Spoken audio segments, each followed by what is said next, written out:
regarding the beam in front of us. If we want to enter distribution data, whether it's spacing or number, yes, we can enter it.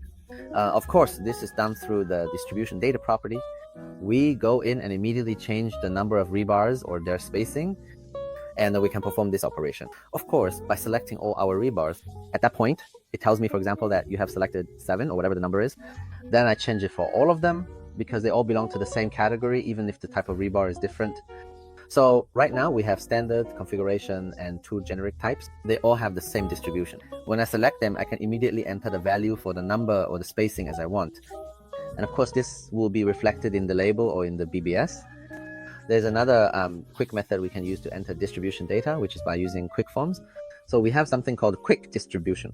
When we activate quick distribution, it starts by asking me to select the objects I want to apply quick distribution to.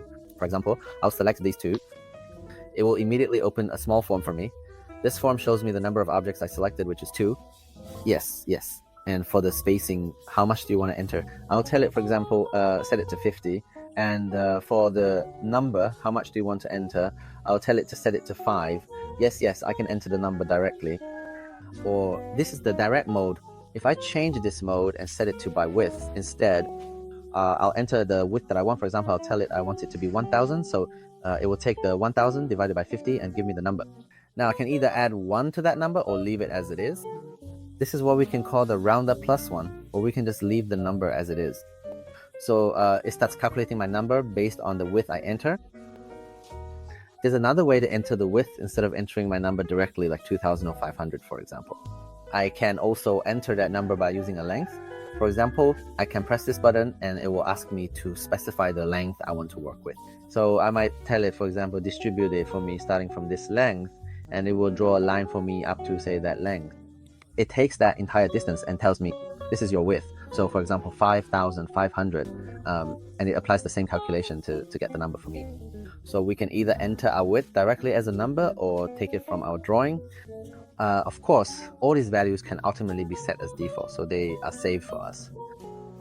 So we find that the rebar, or the 2 rebars we had selected, when we look at their data, we actually see that the number of rebars is 110, and the spacing between rebars is exactly as we entered it in the form.